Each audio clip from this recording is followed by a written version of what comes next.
সুপ্রিয় দর্শক, আপনাদের সবাইকে স্বাগতম আজকের অনলাইন আলোচনায়। আমি আপনাদের সাথে যুক্ত আছি জয়দীপ্ত। আজকের আয়োজনে আমরা আলোচনা করব সমসাময়িক রাজনৈতিক পরিস্থিতি, মানবাধিকার প্রসঙ্গ এবং আসন্ন নির্বাচনের সম্ভাবনা নিয়ে। আমাদের সঙ্গে যুক্ত আছেন তিতাস থেকে মোহাম্মদ বিন জাহাঙ্গীর ভাই, আমাদের সাথে যুক্ত আছেন জীবন সরকার, তিতাস উপজেলা ছাত্রলীগ নেতা, আমাদের সাথে যুক্ত আছেন মাসুদ রানা, চান্দিনা উপজেলা ছাত্রলীগ নেতা। আপনাদের তিনজনকে আজকের আলোচনায় স্বাগতম জানাই। প্রথমে আলোচনায় যাচ্ছি এই মোহাম্মদ ভাই, এই তিতাস উপজেলা ছাত্রলীগ নেতা। আপনি কি কথা শুনতে পাচ্ছেন? হ্যাঁ হ্যাঁ, শুনতে পাচ্ছি ভাইয়া। জি, আপনি তো তিতাস উপজেলা, কুমিল্লা তিতাস উপজেলা ছাত্রলীগ নেতা। আপনাদের তিতাস বর্তমান রাজনৈতিক প্রেক্ষাপট কেমন? এই প্রশাসনিক ভাবে কোনো হয়রানি বা মামলা মোকদ্দমা, আওয়ামী লীগ নেতা কর্মীদের হয়রানি, এই এই বর্তমান পরিস্থিতিতে কেমন দিন কাটছে আওয়ামী লীগ নেতা কর্মীরা? আসলে যা হচ্ছে, আহ, গত বছর 2024 সালে যে জুলাই পরবর্তী সময়ে সারা বাংলাদেশে ছাত্রলীগের, আওয়ামী লীগের, যুবলীগের সব নেতাকর্মীরাই বিভিন্ন হামলা মামলা প্রহসনের শিকার। সেই জায়গা থেকে তিতাস উপজেলা ছাত্রলীগের সকল নেতাকর্মী সহ এবং তিতাস উপজেলার যত আওয়ামী লীগ নেতৃবৃন্দ আছে তারা সবাই মোটামুটি মামলায় জর্জরিত, প্রহসনের শিকার, বিভিন্ন মবের শিকার। তো তো সেই জায়গা থেকে দেখা যাচ্ছে যে আমাদের তিতাস উপজেলায় আহ বিভিন্নভাবে আমাদের নেতাকর্মীদেরকে আটক করা হয়েছে, মব ক্রিয়েট করা হয়েছে। অনেকে বাড়িতে যেতে পারছে না, অনেকের পড়াশোনা বন্ধ। বিশেষ করে আমাদের তিতাসে একটি কলেজ আছে, গাজীপুর খান সরকারি model high school and college. সেখানে অনেক ছাত্রলীগ নেতা আছে যারা কলেজ ছাত্রলীগের রাজনীতি করছে। জুলাই পরবর্তী যে সময়টা গিয়েছে, তারপর থেকে তারা এলাকায় যেতে পারছে না, কারো পড়াশোনা বন্ধ, কেউ পরীক্ষা দিতে পারছে না। সেই জায়গা থেকে কিছুদিন আগেও আমাদের তিতাস উপজেলা থেকে অনেক আওয়ামী লীগের নেতা কর্মীদেরকে আটক করা হয়েছে এবং বিভিন্ন প্রহসন, বিভিন্ন মামলা হামলা, সব অল অ্যারাউন্ডলি দেখা যাচ্ছে যে খারাপ একটি পরিস্থিতি চলছে বর্তমানে তিতাস উপজেলায়।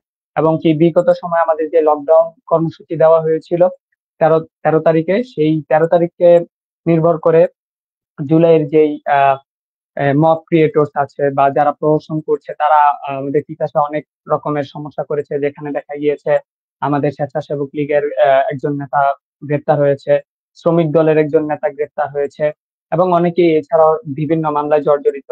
এবং কি আমরা সবাই জানি যে তিতাস উপজেলায় আমাদের এই জুলাই পরবর্তী সময়ে তিতাস উপজেলায় 144 জনের নামে একটি মামলা দায়ের করা হয়। সেই মামলায় বিভিন্ন নেতাকর্মী, আমরা সহ আরো অজ্ঞাত 200 জনের নামে সেখানে মামলা করা হয়, যে মামলার কোনো ভিত্তি ছিল না, যে মামলার আহ কোনো প্রমাণ ছিল না, শুধু একটি মিথ্যা মামলা, যে মামলা দিয়ে আমাদেরকে দাবিয়ে রাখার চেষ্টা। অল অ্যারাউন্ডলি দেখা যায় যে তিতাস উপজেলায় সারা বাংলাদেশে যেমন পরিস্থিতি চলছে, তিতাস উপজেলায় ঠিক সেই পরিস্থিতি বিরাজমান করছে বর্তমানে। হুম। আপনার কাছে এ প্রসঙ্গে আরেকটা প্রশ্ন হচ্ছে যে এই বর্তমান এই মামলা হামলা, মব সৃষ্টি, এর মধ্যে আওয়ামী লীগ নেতা কর্মীদের মনোবল কি চাঙ্গা আছে নাকি ভেঙে পড়ছে? আসলে আওয়ামী লীগের যারা নেতাকর্মী থাকে ছাত্রলীগের, তাদেরকে কোনোভাবে দামিয়ে রাখা সম্ভব নয়। আমরা সেই 71-এর সময় দেখেছি পাকিস্তানের সেই প্রহসন, শত হামলা, শত বর্বরতার পরেও বাংলাদেশের মানুষকে দাবায় রাখতে পারেনি। বিশেষ করে সেই সময়কার তৎকালীন ছাত্রলীগ নেতা, আওয়ামী লীগ নেতা কর্মীরা কোনোদিন দাবিয়ে থাকেনি। সে জায়গা থেকে আমরা আহ এইটুকুই বলতে পারি যে এই জুলাই পরবর্তী সময় যে সিচুয়েশন আমাদের উপর দিয়ে গিয়েছে, সেই সিচুয়েশন আসলে আমাদেরকে কোনোভাবে এফেক্ট করে না। কারণ আমরা বঙ্গবন্ধুর আদর্শের রাজনীতিতে বিশ্বাসী। যেখানে আমাদের যে সংগঠন বাংলাদেশ ছাত্রলীগ, সেই ছাত্রলীগ যেই প্রতিষ্ঠাতা আমাদের নেতা বঙ্গবন্ধু শেখ মুজিবুর রহমান, তিনি তার সারা জীবন হামলা মামলায় জর্জরিত হয়ে গেছেন, তাও কোনোদিন কোনো কিছুতে আপোষ করেনি। সেই জায়গা থেকে আমরাও তার পথ অনুসরণ করে সকল হামলা মামলা যত সমস্যায় হচ্ছে সেইগুলো আমরা পার করে আমরা আহ যে স্টেপস নেওয়ার আমরা নিচ্ছি, যেভাবে কর্মসূচি পালন করার আমরা তা বাস্তবায়ন করে যাচ্ছি। আর মূলত যে হামলা মামলা যে বিষয়গুলো, সেগুলো আমাদের আসলে কোনো পথের বাধা হিসেবে আমরা ধরি না। কারণ এগুলো আসলে আমাদেরকে কোনোভাবে এফেক্ট করে না। কারণ আমরা আহ, এর আগে যেহেতু আমি বলেছি যে বঙ্গবন্ধু শেখ মুজিবুর রহমানের আদর্শে আমরা রাজনীতি করি, সুতরাং এই ধরনের কোনো প্রহসন, মামলা হামলা, হত্যা এগুলো আমাদেরকে দাবায় রাখতে পারবে না। সুতরাং সেই জায়গা থেকে ভবিষ্যতে, বর্তমানে অতীতের ন্যায় আমরা যেভাবে প্রোগ্রাম করে গেছি, যেভাবে দেশ পরিচালনায় আমরা অগ্রগতি পালন করেছি, সেইভাবেই আমরা আমাদের কাজকর্ম করে যাচ্ছি এবং সেই কর্মসূচি আমাদের অব্যাহত থাকবে, চলতে থাকবে ধারাবাহিকতায়। হ্যাঁ, ধন্যবাদ আপনার কাছে। আমরা আবারও যাব, আমাদের সাথে যুক্ত থাকেন। আমি যাচ্ছি এই মুহূর্তে মাসুদ রানা। আপনি কি শুনতে পাচ্ছেন? মাসুদ রানা, চান্দিনা উপজেলা ছাত্রলীগ। জি জি, শুনতে পাচ্ছি। জি, আপনাদের চান্দিনা উপজেলার পরিস্থিতি কেমন? এখানে ত্রিমুখী একটা রাজনৈতিক সবসময় চলে, এলডিপি, বিএমপি এবং আওয়ামী লীগ। এর মধ্যে 5 আগস্ট পরবর্তী সময় এখন বর্তমান আওয়ামী লীগ নেতাকর্মীদের অবস্থা কি? তারা কি বাড়ি ঘরে থাকতে পারতেছে? মামলা মোকদ্দমা হয়েছে কিনা? জি না, এখন 5ই আগস্টের পর থেকে যারা আওয়ামী লীগের সাথে সম্পৃক্ত ছিল তারা ম্যাক্সিমামই দেশের দেশে গ্রামে থাকতে পারে না। মামলা ছাড়াই পুলিশ প্রশাসন দিয়া হয়রানি করে। এখন আমাদের ফ্রেন্ড সার্কেল যারা আছে, বড় ভাই যুবলীগের, ছাত্রলীগের, সবাই এইভাবে হয়রানি করতেছে। আচ্ছা, আচ্ছা, আচ্ছা। অন্যান্য রাজনৈতিক দলদের কেমন ভূমিকা? তারা এখানে সারা দেশে একটা মব কালচার শুরু হয়েছে। আপনাদের চান্দিনার পরিস্থিতি কেমন? আওয়ামী লীগ যখন ক্ষমতায় ছিল আমরা কাউরে হয়রানি করিনি, দলমত নির্বিশেষে আমরা সবার পাশে ছিলাম। কিন্তু এখন বর্তমানে যে পরিস্থিতি দেখতেছি, যারা আওয়ামী লীগ করছে, ছাত্রলীগ করছে, মানে তারা তাদেরকে একবারে যেভাবে পারছে সেভাবে হয়রানি করতেছে। কোনো মামলা ছাড়াই প্রশাসন দিয়ে হয়রানি করতেছে, দৌড়াইতেছে, তারপরে আটক করে টাকা আদায় করতেছে, কোনটা চলতেছে আর কি। ধন্যবাদ, আমাদের সাথে যুক্ত থাকেন। আপনার কাছে আমরা আবার যাব। আমি যাচ্ছি এখন জীবন সরকার, তিতাস উপজেলা ছাত্রলীগ। শুনতে পাচ্ছেন আমার কথা? হ্যাঁ, শুনতে পাচ্ছি। আমার আমার কাছে আর কি জিজ্ঞাসা করবেন? মোহাম্মদ তো সব জি, বলেই দিছে। হ্যাঁ, জি।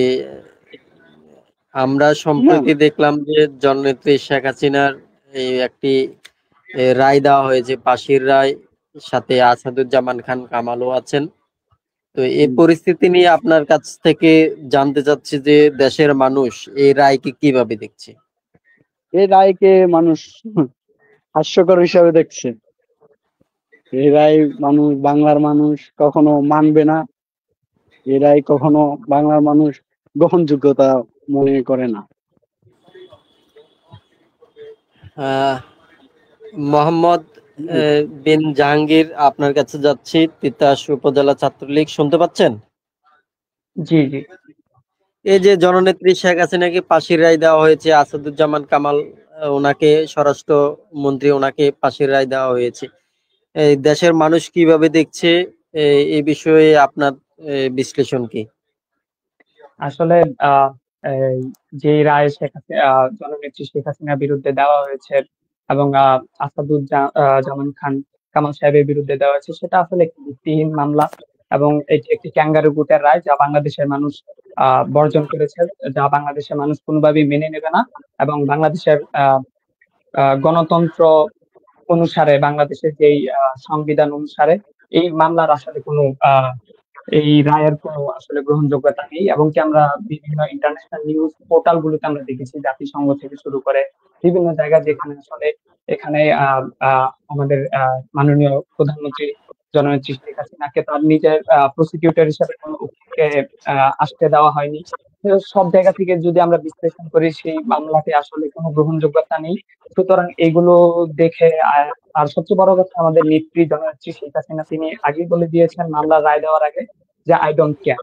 তো আমরাও বলতে চাই উই ডোন্ট কেয়ার, আমাদের কোনো আসে যায় না কি দেওয়া হয়েছে। এবং কি সত্যি কথা বলতে বিগত সময়ে আমরা মাননীয় প্রধানমন্ত্রী শেখ হাসিনা, জননেত্রী শেখ হাসিনার নেতৃত্বে আমরা দেখেছি বাংলাদেশে কিভাবে রাজাকারদের ফাঁসির রায় কার্যকর করা হয়েছে। সুতরাং সুদূর ভবিষ্যতে আমরা সেই দৃশ্যটি আবার দেখতে পাবো এবং আমরা আশাবাদী এবং আমরা দৃঢ় বিশ্বাসী মাননীয় প্রধানমন্ত্রী শেখ হাসিনা বাংলাদেশে আসবেন। তার গলায় থাকবে ফুলের মালা, হাজার হাজার নেতা কর্মীদের ভালোবাসা। সেখানে ফাঁসির দড়িতে যদি কারো ঝুলতে হয়, বর্তমান যে রাজাকার শাবকরা আছে, যে রাজাকাররা আছে, তারাই ঠিক সেই দেলোয়ার হোসেন সাঈদী, কাদেরদের মতো লোকেদের মতো যেভাবে তারা ফাঁসির দড়িতে ঝুলেছে, তারাও ঠিক সেভাবেই ফাঁসির দড়িতে ঝুলবে। আহ, আর সবচেয়ে বড় কথা, সেখানে আমি এর আগেও বলেছি, যেখানে আমাদের নেত্রী বলে দিয়েছে আই ডোন্ট কেয়ার, সেখানে আসলে উই ডোন্ট কেয়ার, আমাদের আসলে কোনো কিছু নিয়ে চিন্তা করার কোনো দরকারই নেই। ধন্যবাদ। হ্যাঁ, আমরা এই রায়কে কেন্দ্র করে আমরা দেখলাম যে এই ধানমন্ডি 32 যে ভাঙা বাড়ি পোড়া বাড়ি, এখানে গিয়ে কিছু রাজনৈতিক দল ছাত্র জনতার নাম দিয়ে ওইখানে এই আবার এই ভাঙা বাড়ি ভাঙতে গিয়েছে। এই বিষয় আর অপরদিকে আমরা দেখলাম যে চট্টগ্রাম বন্দর এখানে বিদেশিদের চুক্তি স্বাক্ষর হয়েছে। তো এই বিষয়টি কেন্দ্র করে কি বোঝা যাচ্ছে? তার আগে প্রশাসন দেখলাম আমরা ধানমন্ডি 32 যারা ভাঙতে আসছে আবার তাদেরকে প্রতিহত করার একটা চেষ্টা দেখছিলাম। বিষয়টি নিয়ে আপনার বিশ্লেষণ কি? মূল উদ্দেশ্যটা আসলে কি ছিল? আসলে আমরা দেখতে পেয়েছি যেদিন মাননীয় প্রধানমন্ত্রী শেখ হাসিনার বিরুদ্ধে যে রায় ঘোষণা করা হয়, সেদিনই চট্টগ্রামে যে বন্দরটি ছিল সেটি নিয়ে একটি চুক্তি বাস্তবায়ন করা হয়।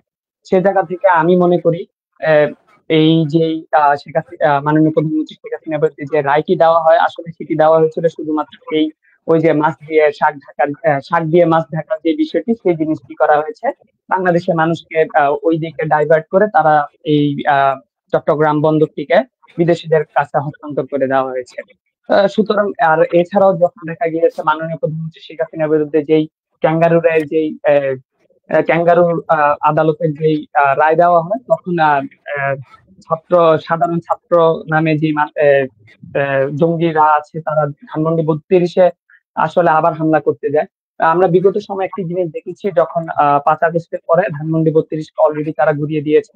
সুতরাং সেই ধানমন্ডি 32-এ তারা আবার গিয়ে সেখানে নাশকতা তৈরি করা, এগুলো সবকিছু হচ্ছে দেশের মানুষকে ডাইভার্ট করা, মানুষকে একটি জায়গায় নিয়ে যাওয়া, যাতে সেখানে তারা যেই বন্দরে যে চুক্তিটি করেছে সেটি যাতে জনসম্মুখে না আসতে পারে, সেই বিষয়টি নিশ্চিত করার জন্য আসলে সবকিছু একটি সাজালো গোছালো নাটক ছিল, এর থেকে আর বড় কিছু না। আর ধানমন্ডি 32-এর যে পরিস্থিতি আমরা দেখছি, যেখানে সেনাবাহিনী, পুলিশরা সেখানে ছাত্র সমাজ নামে, সাধারণ ছাত্র নামে যে এই জঙ্গি মবরা সেখানে গিয়েছিল, তাদেরকে আহ, আমরা দেখেছি কিভাবে তাদেরকে আহ, সেখানে ঝুলাই ঝুলাই করে দেওয়া হয়, কিভাবে লাল করে দেওয়া হয়। সুতরাং আসলে দেশের যে বর্তমান পরিস্থিতি, সেই পরিস্থিতিতে আসলে দেশের মানুষ দিন দিন বুঝছে আসলে এখানে ছাত্র সমাজ বলতে কিছু নেই, এখানে সব হচ্ছে জুলাই মব। সেই জঙ্গি গোষ্ঠীরা আসলে বাংলাদেশকে অস্থিতিশীল করার চেষ্টা করছে, যা বাংলাদেশের মানুষ বিগত 1.5 বছরে বুঝতে পেরে গিয়েছে। সুতরাং সেই জায়গা থেকে দিন যত যাবে, মানুষ যত বুঝবে, তাদেরকে তত প্রতিহত করা হবে। আর আমরা বাংলাদেশ ছাত্রলীগের যে কর্মীরা আছি, বাংলাদেশ আওয়ামী লীগের কর্মীরা যারা আমাদের আহ, আহ, নেতৃত্ব দেয়, তারা আমরা সকলে সবকিছু মিলেমিশে আমরা তাদেরকে প্রতিহত করার জন্য সর্বদা প্রস্তুত এবং প্রস্তুতি নেওয়া হয়ে গিয়েছে। সুতরাং সুদূর ভবিষ্যতে দেখা যাবে যে তারা আসলে পালানোর কোনো পথ পাবে না। সুতরাং ধানমন্ডি 32-কে ভাঙা মানে আমাদের বাংলাদেশের ইতিহাসকে ভাঙা। তাদের যেই পরিকল্পনা বাংলাদেশের ইতিহাস থেকে বঙ্গবন্ধু, আওয়ামী লীগ, 32, এই জিনিসগুলো মুছে দিয়ে তাদের নিজের মতন বিকৃত ইতিহাস তৈরি করা, সেটি আমরা সফল হতে দেব না।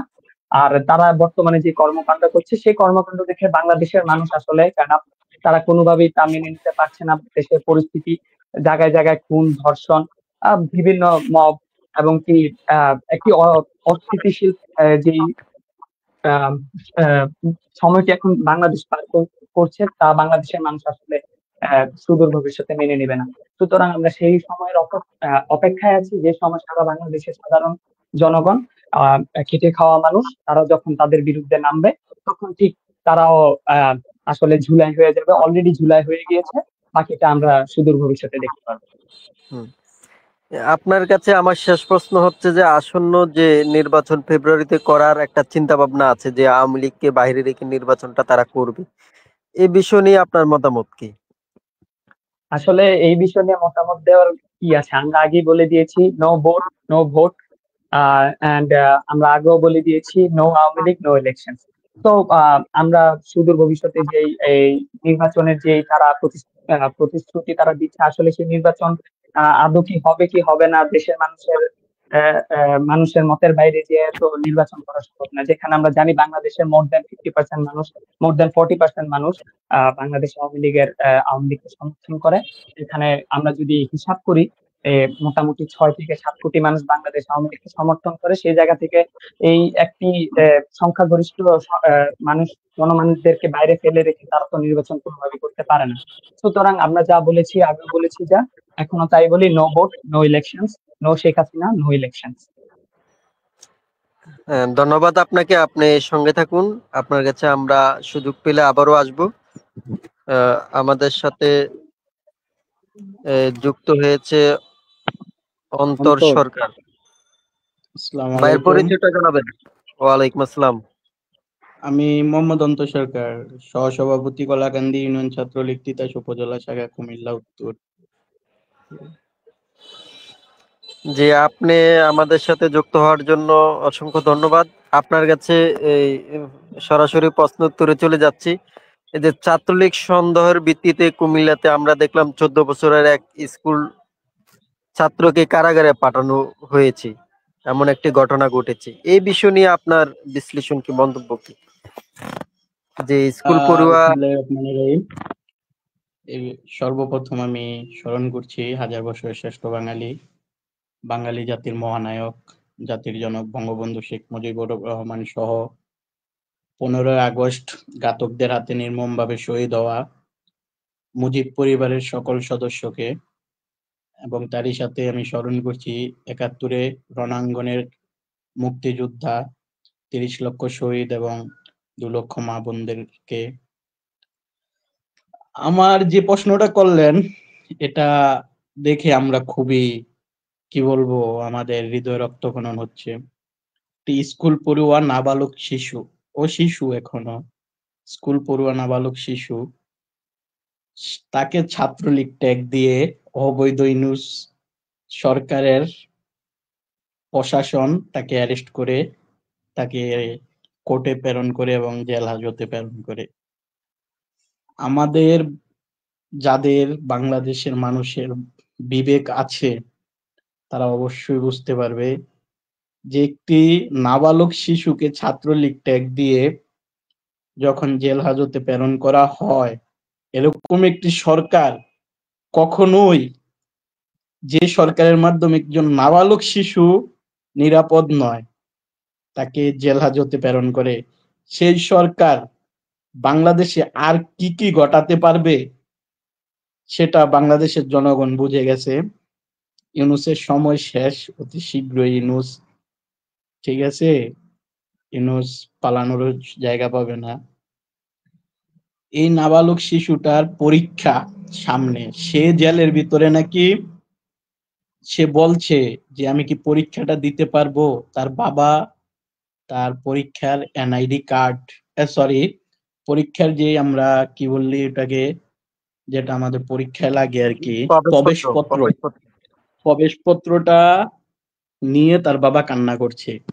ঠিক আছে, যে আমার ছেলের প্রবেশপত্র, এটা পরীক্ষা কিন্তু এসে পড়েছে, যেহেতু নভেম্বর মাস, ডিসেম্বর থেকে পরীক্ষা, সে পরীক্ষা দিতে পারবে কিনা সে প্রশ্ন করছে তার বাবা মাকে। এর থেকে হৃদয় বিদারক ঘটনা আর কি হতে পারে? তা ইউনূসের প্রশাসনের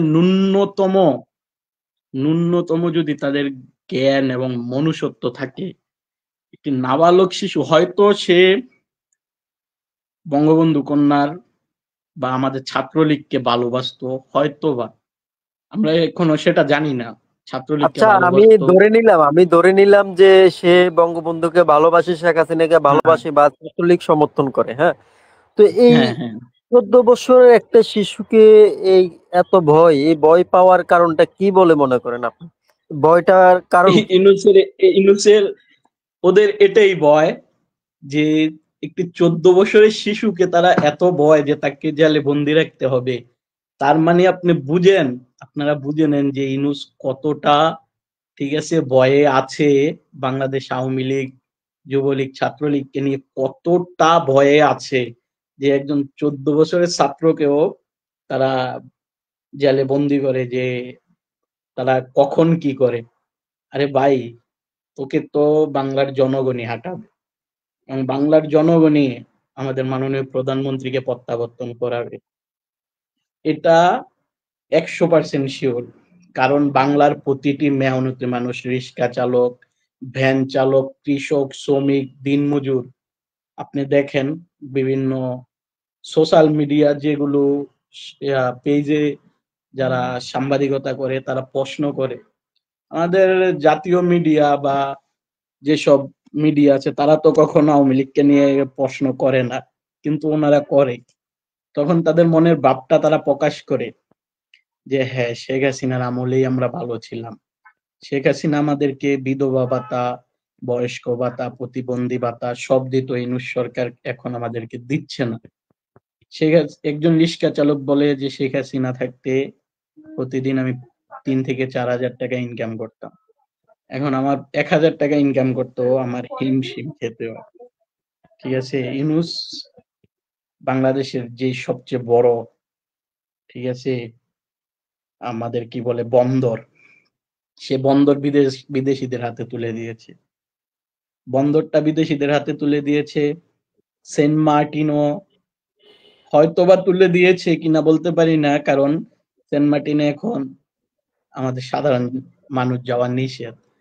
তার মানে কি, এত বছর সেন্ট মার্টিনে পরিবেশ ভালো ছিল না, কেন পরিবেশের অজুহাত দিয়ে সেন্ট মার্টিনে সাধারণ মানুষের যাওয়া চলাচল বন্ধ করলো? এটাই ভেবে নিতে হবে যে ইউনূস এ বাংলাদেশকে বিক্রি করতে এসেছে। ইউনূস এ বাংলাদেশকে অন্যদের হাতে তুলে দেবে। আপনারা ধন্যবাদ দেখেন, আপনার কাছে। ইতিহাস যদি দেখেন, আমি আরেকটা কথা বলি, জি জি, যখন বলেন। ইংরেজরা যখন ভারত শাসন করে, এর আগে কিন্তু ইংরেজরা ওই ভারত উপমহাদেশের যেসব বন্দরগুলো ছিল, ওই বন্দরগুলো তারা ইজারা নেয়। সেই বন্দর ইজারা নেওয়ার পরেই কিন্তু তারা ভারত মহাদেশকে তারা দখল করে নেয়। পরে তারা ভারত মহাদেশকে শাসন করে। পরে বহুত প্রতিকূলতার পরে, বহুত যুদ্ধ পরে ইংরেজরা এ ভারত উপমহাদেশ ছেড়ে চলে যেতে বাধ্য হয়। ঠিক তেমনি আমাদেরকে এখন বন্দর দিয়েছে আমাদের অন্য দেশের হাতে। সেই বন্দর দিয়ে ইউনূস তাদেরকে দেশে, বাংলাদেশকে ঢুকাবে এবং বাংলাদেশকে তাদের হাতে তুলে দিবে। হ্যাঁ ভাই, আপনার প্রশ্ন করুন। ধন্যবাদ আপনার কাছে। আমরা আবারও যাব, আমাদের সাথে যুক্ত থাকেন। আমি এখন যাচ্ছি জীবন সরকার, তিতাস উপজেলা ছাত্রলীগ। আপনি কি শুনতে পাচ্ছেন?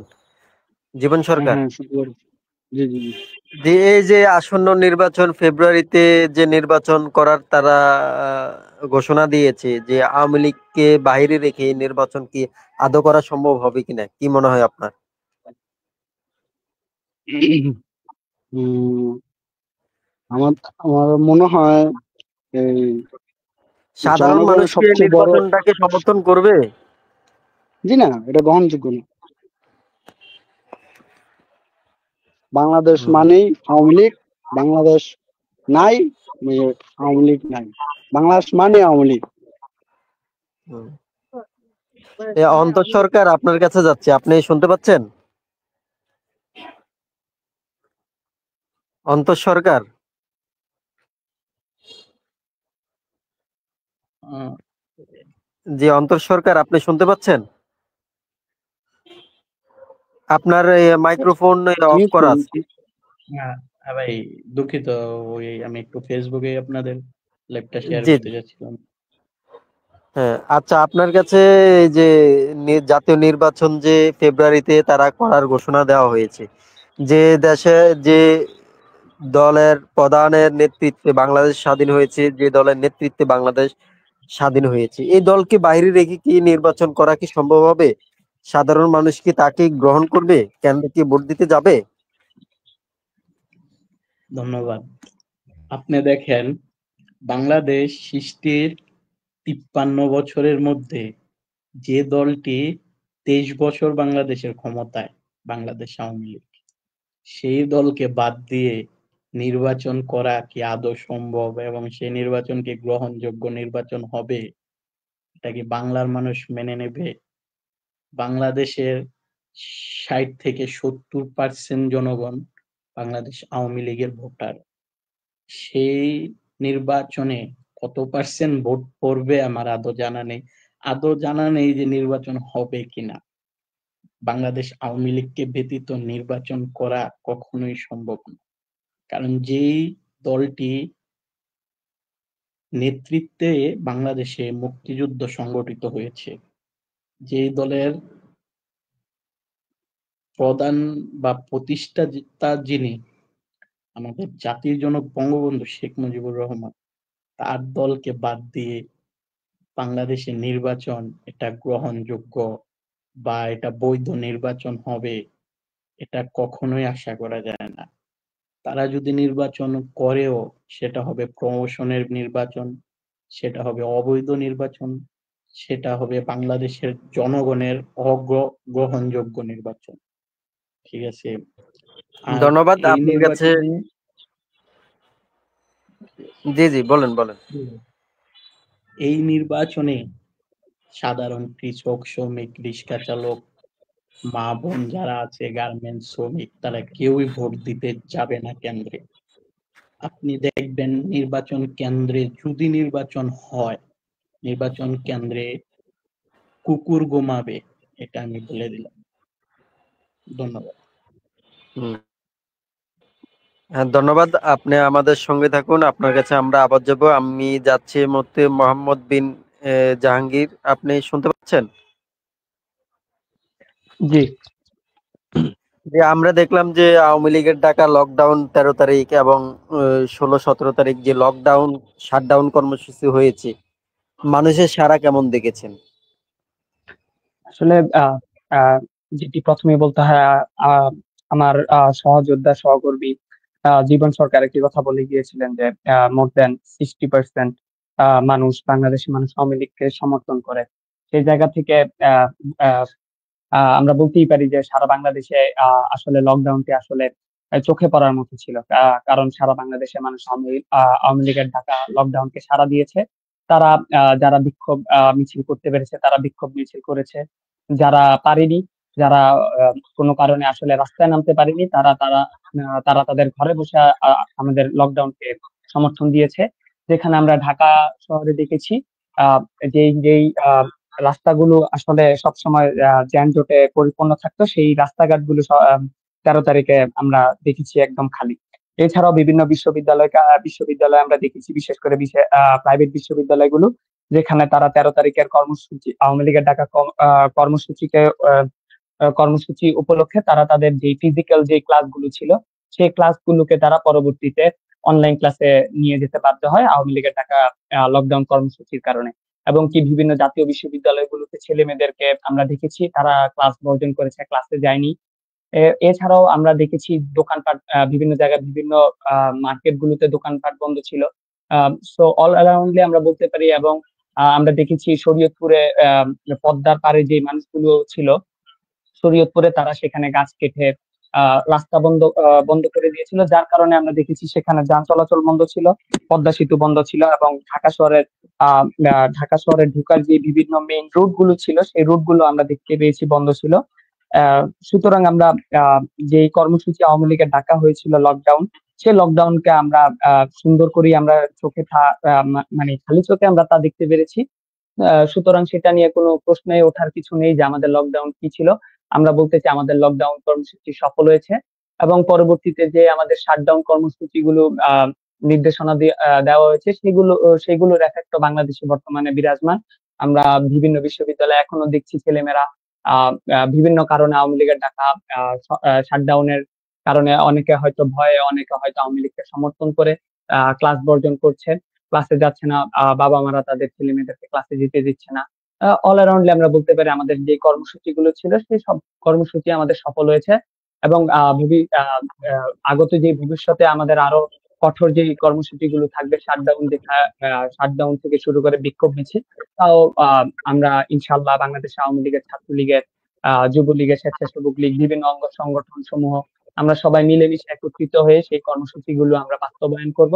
এবং বাংলাদেশের মানুষও আমাদের সাথে, সাধারণ মানুষও আমাদেরকে সমর্থন করে। যেখানে আমরা দেখেছি বিভিন্ন জায়গায় যখন বাংলাদেশ আওয়ামী লীগের ছাত্রলীগের নেতা কর্মীরা যখন রাস্তায় মিছিল করতে নামে, সেখানে দেখা গিয়েছে সাধারণ জনগণরা সেখানে আমাদেরকে হাততালি দিয়ে আমাদেরকে অনুপ্রেরণা দিচ্ছে, যেখানে তারা আমাদেরকে আহ বিক্ষোভ মিছিলে অংশগ্রহণ করতে না পারলেও তারা আমাদেরকে হাততালি দেওয়ার মাধ্যমে, বিভিন্ন কমেন্টস এর মাধ্যমে আমাদেরকে আসলে অনুপ্রেরণা দিচ্ছে।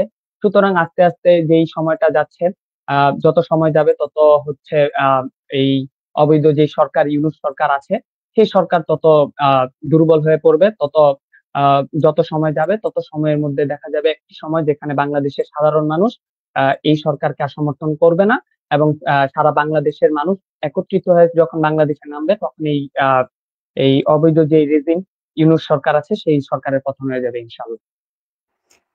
ধন্যবাদ আজকের আলোচনায় আমাদের সাথে যুক্ত থাকায়। সুপ্রিয় দর্শক, আজকের আলোচনায় আমাদের সাথে যুক্ত ছিলেন অন্তর সরকার, আমাদের সাথে যুক্ত ছিলেন মোহাম্মদ বিন জাহাঙ্গীর, আমাদের সাথে যুক্ত ছিলেন জীবন সরকার সহ আরো কয়েকজন। আপনাদের সবাইকে পিপলস পাওয়ার এর পরিবারের পক্ষ থেকে ধন্যবাদ জানাচ্ছি। আপনারা যেখানে থাকবেন নিরাপদে থাকবেন। ইনশাল্লাহ আবারও অন্য কোনো পর্বে আপনাদের সাথে দেখা হবে, কথা হবে। সে পর্যন্ত সবাই ভালো থাকুন। জয় বাংলা, জয় বঙ্গবন্ধু। শেখ হাসিনা আসবে, বাংলাদেশ আসবে।